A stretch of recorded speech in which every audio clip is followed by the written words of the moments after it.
morning, Year 10. I hope you're well and having a lovely day. Firstly, thank you very much to those of you who have been uploading your poetry reflections. They've been of an extremely high quality, and I feel like I've learned a lot about you through reading them, so thank you very much. So, do now. I'd like you to write down 3 quotations from In Paris with You from memory. For at least one of these quotations, do a quotation explosion to explore language and structure devices. Pause the video for 5 minutes to do this now. Okay, so please could you write the date and the title Warming Her Pearls by Carol Ann Duffy. This is one of my all-time favourite poems by my all-time favourite poet. Carol Ann Duffy is spectacular, her work is so distinctive, but we'll be talking more about that later on. So for the moment, just write the date and title and make sure you have everything you need. So you need a printout of the poem that you can annotate, a pencil for first thoughts and ideas, and different coloured pens or highlighters. So make sure you're all ready to study this amazing poem. Warming Her Pearls. What can we work out from the title? What do we associate with the words warming her pearls? And what kind of tone are we expecting from a poem with this title? Pause the video for a few minutes to jot down your ideas. So warmth connotes heat. This could be in the sense of passion, but also comfort. The pearls represent opulence, privilege, and luxury. They're an expensive item of jewellery. So in terms of tone, who might be warming them for someone else? And also, why would someone be warming pearls for another person? And what does that mean? So consider the action, what it might mean, and also what it might signal for the relationship. Okay, warming her pearls. First reading. Next to my own skin, her pearls.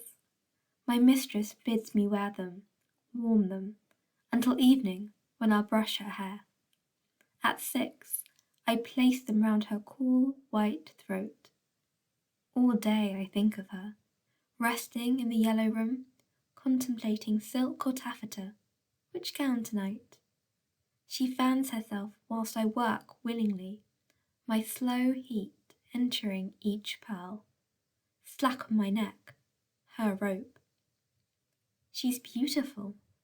I dream about her in my attic bed, picture her dancing with tall men, puzzled by my faint, persistent scent beneath her French perfume, her milky stones. I dust her shoulders with a rabbit's foot, watch the soft blush seep through her skin like an indolent sigh.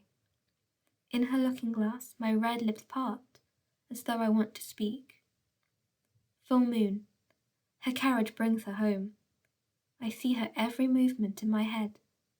Undressing, taking off her jewels, her slim hand reaching for the case, slipping naked into bed, the way she always does. And I lie here awake, knowing the pearls are cooling even now in the room where my mistress sleeps. All night I feel their absence, and I burn. Give yourself time to read over this poem a couple more times, getting to grips with its content. It's okay not to understand every word or idea at this point, just try and get a feel for the poem. So what do you think the mood of the poem is? Who is speaking? Who are they speaking to? And how do they feel? So pause the video for a couple of moments to jot down your ideas. So, first reading, speaker. The speaker in this poem is the maid. She's been asked to wear the pearls by her employer during the day, so the pearls look their best when the mistress wears them in the evening. This would actually have been a common practice for a maid in Victorian or Edwardian Britain. Duffy wasn't alive during this time, so her voice here is a character, not an autobiographical speaker, meaning the poem is a dramatic monologue. There is some ambiguity about how the maid feels in terms of her feelings towards the mistress. So 2 common interpretations are the maid desires her mistress sexually, or the maid is jealous or resentful towards her mistress. Some people consider it to be a blend of the 2. She desires her and yet is jealous of her lifestyle. I have very strong feelings about this, but I'm not going to share them with you just yet, because during the second reading, when you make your own notes, I want you to kind of look at it through your own eyes and make your own judgments. However, in our close analysis, the third reading, I will share what I think. The references to heat have led some to suggest that the poem is not set in Britain, but perhaps in a British colony like the Caribbean. This adds another potential dimension to the boundaries between the women, in addition to their class. Also, the issue of race. Um, I'll tell you my opinions on this one now, actually. So, personally, I don't think it's set in a foreign country. I think it's set in the UK. The constant references to heat, in my opinion, simply indicate passion. So, when you feel quite passionate about something or someone, then you get a bit hot. So, I think that's all it is. I don't think it's set somewhere else, um, because it does seem um, I think it seems quite British in terms of the pearls, in terms of just the way it's presented, the materials.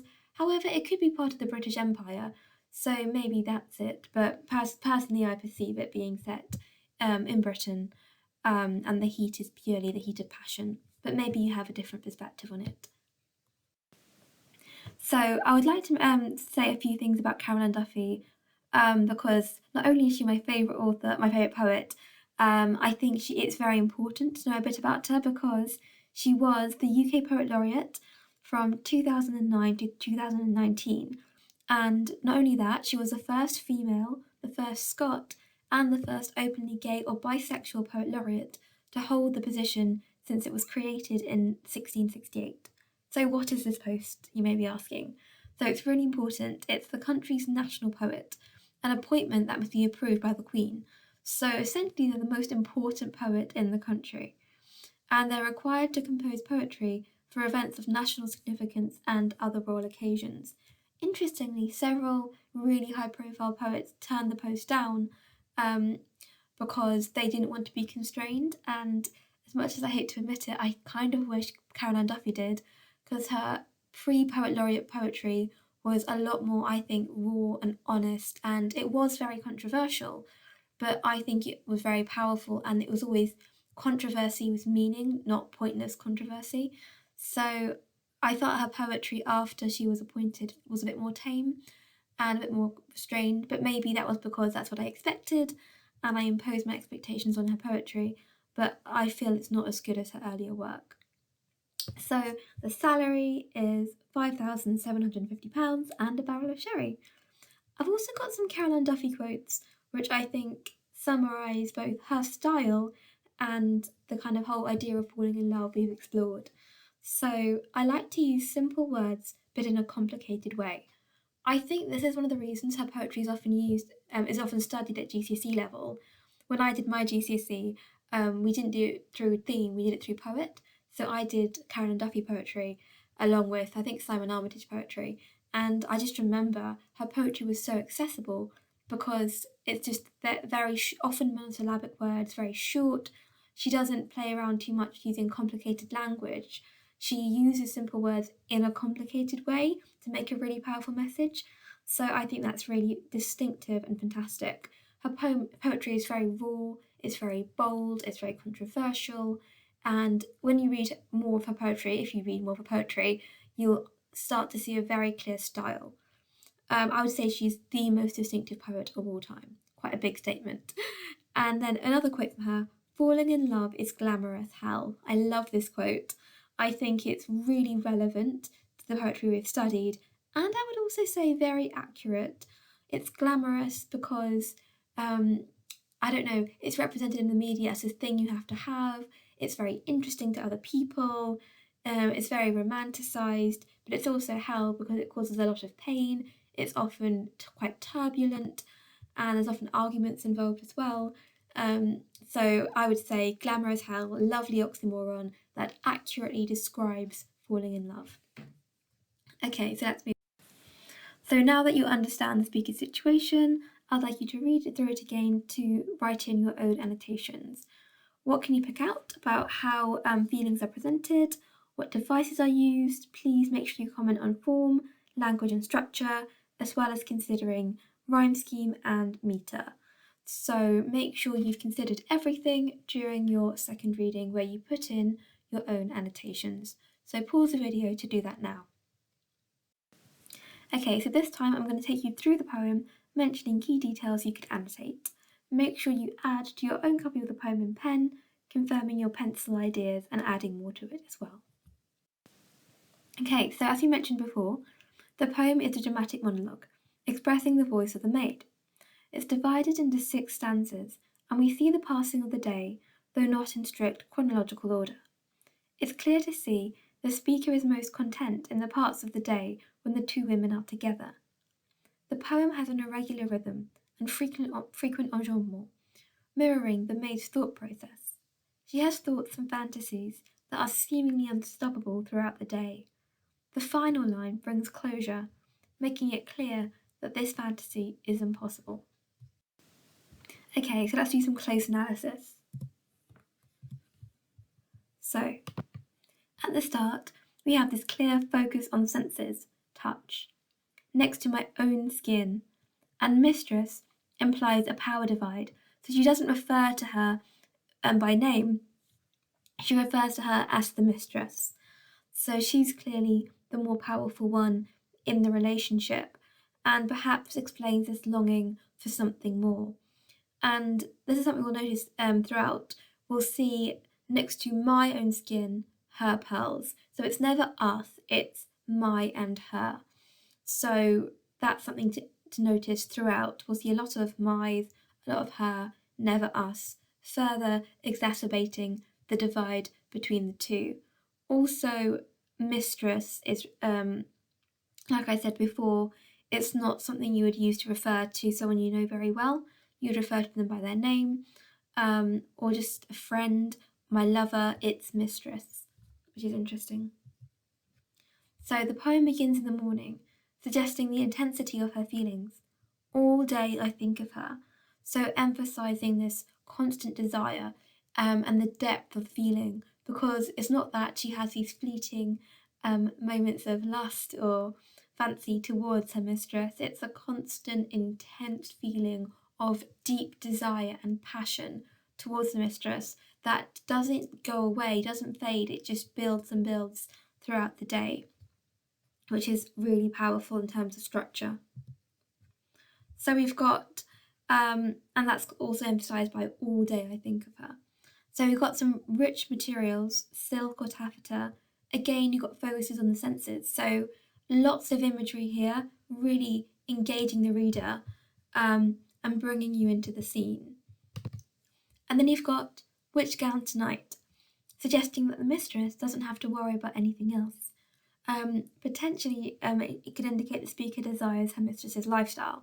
So as I mentioned, I have quite strong feelings. I don't think there's any sense of resentment towards the mistress. I think it's just pure, like, lust, pure longing. So I'm not sure she loves the mistress as a person, but I don't think she's jealous. I think there is an undertone or an undercurrent of bitterness, but I think the bitterness is purely directed to the kind of the yearning, the longing, the injustice that they can't be together. I don't think she's jealous of her position, purely the divide between them. So that's how I perceive it. Maybe you see it differently. And she fans herself while I work willingly. So whilst I work willingly is alliteration, again showing that she is utterly devoted towards her mistress. And then you've got slack on my neck, her rope. So the pearls don't sit well on her, they're slack. They're made for the mistress, and it emphasises the distance between them. So she's not meant to be wearing pearls because she's of a low class, whereas the mistress belongs in pearls. So once again, you've got this almost insurmountable divide between the two characters. And also the rope is a metaphor for control. So the mistress has all the power. I think it's quite interesting. Maybe that feeds into the passion that the speaker has. So maybe the fact that it's someone she can never have, the fact that they have so much power whilst the speaker has none, maybe that's the reason that there's such an intense passion for this woman, or maybe it's purely her looks or something else. And then you got that repetition of that sentence structure, the syntax we've noticed at the start. So remember, next to my own skin, her pearls, stuck on my neck, her rope. So this repeated syntax emphasizes that that the mistress is the one in charge, and it's always my and her, it's never us. So emphasizing that divide between them. And then we've got implication of the setting, heat, fan, slow heat, connotations of passion. So I suppose you could say the fact that she's fanning herself could indicate that it's set in a foreign country, because why would she be feeling passionate about the speaker? But I just saw it as a kind of something that upper class women do. So maybe in the British summer, but maybe it is set in a foreign country. So I dream about her indicates infatuation and obsession. And what I would note about this line is that I think it kind of contradicts the idea that she's jealous. Because if you're jealous, you don't dream about someone. You you glare at them, you despise them, you mull over them and their position. You wouldn't dream about them. So I don't think she's jealous. I think she's just infatuated. And I think the short sentence at the beginning of that stanza is also quite powerful. So she's beautiful. And the fact that it's a two-word sentence and stopped in the middle of the line really emphasizes and empowers that particular phrase. She's beautiful. I dream about her in my attic bed, and the enjambment there elongates thought and also sort of makes it more lustful. So I dream about her, you could fantasize, it almost sounds like a crush, and then in my attic bed makes it more lustful, makes it more like kind of seductive. Picture her dancing with tall men, puzzled by my faint, persistent scent, beneath her French perfume, her milky stones. So you've got lots of plosives here, purse sounds, puzzled by my persistent scent. It's almost quite pitiful, really, isn't it? She's got this deep longing to be noticed by her mistress and to have some sort of sensual connection with her. And it's really sad. She'll never have a real sensual relationship, but she dreams, well, she kind of fantasizes about the mistress smelling her. But of course, it's quite unrealistic because unless the speaker herself was wearing a huge amount of perfume, which is unlikely, a person's natural scent is unlikely to be discernible beneath over layers of perfume. So it's unlikely that the mistress would smell the maid over and above the perfume, but the maid is so desperate to have some sort of connection with the mistress that she sort of fantasizes that they have that connection and she's there with her when she's dancing.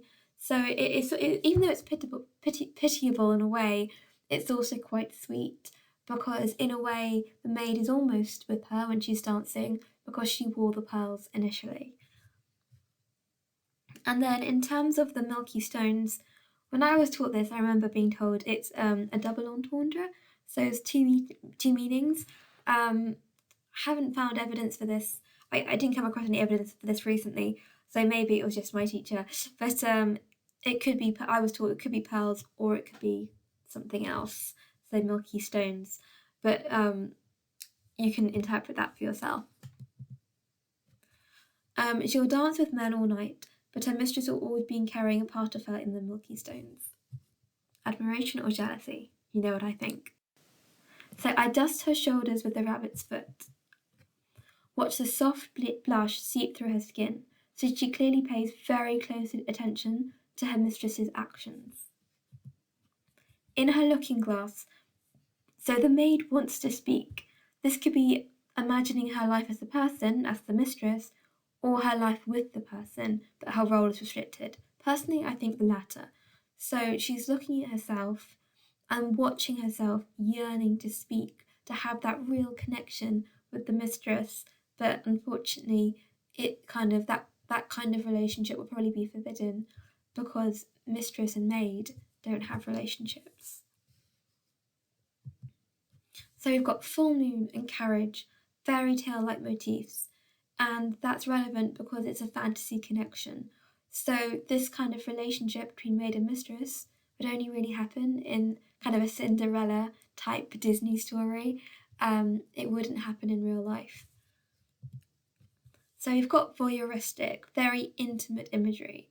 So you've got the ellipses before we go into the image to kind of create tension, and then you've got that kind of whole image in her head of the mistress undressing, slipping naked into bed the way she always does. So that could indicate the fact that she knows she sleeps naked could indicate that the maid has watched her on several occasions. So consider, how does that make you feel that the maid has watched the mistress lustfully? Does it make you feel unsettled? Does it make you feel sorry for her? Like, how do you feel? And the usual more reinforces the fact that this intimacy is imagined and it's not real.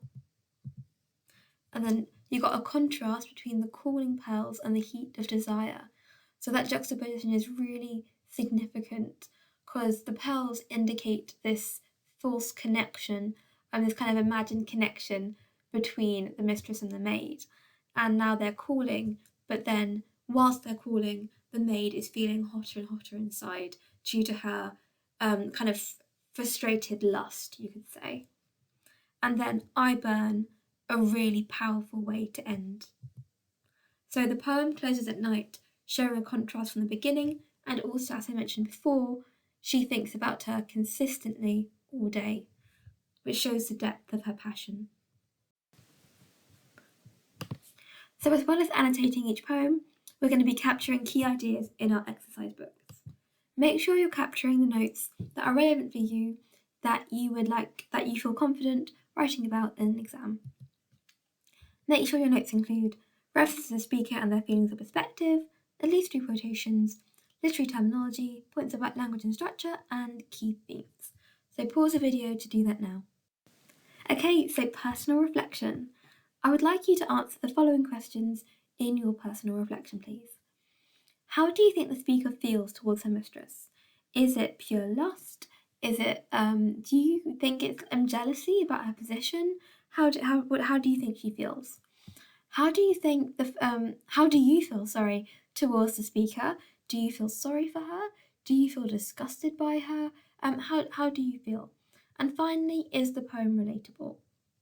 So personally, if I was to answer these questions, I think the speaker just feels intense lust towards the mistress.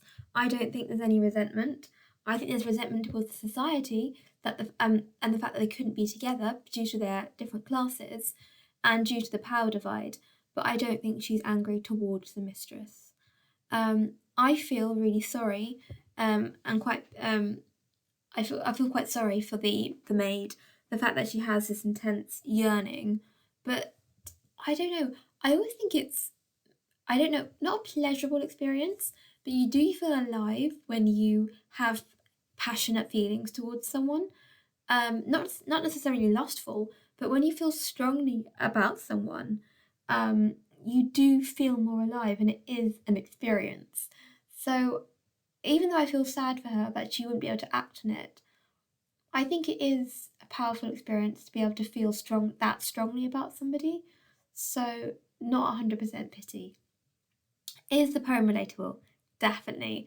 I think most people at some point in their lives, if not every person, will experience a situation where they like someone a lot, but for some reason they're not able to have a relationship with them, the kind of relationship that they want.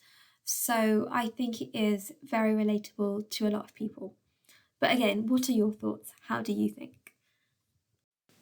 Okay, and please could you spend the last 5 minutes of the lesson making sure you've memorised the quotations you've learnt. So please use one of the methods on the slide or your own method to memorise 3 of the quotes from this poem. So pause the video to do that now. Okay, brilliant. So that's the end of today's lesson. I hope you enjoyed the poem and enjoyed encountering my favourite poet. Do let me know what you think in response to the personal reflection, and just generally, did you like the poem? What do you think about Caroline Duffy? And I'll give you a couple of suggestions if you want to look at a few of her other poems, because they're all really powerful, I think really relatable, and they definitely leave an impression on you. Okay, so thank you very much, and I'll speak to you next time.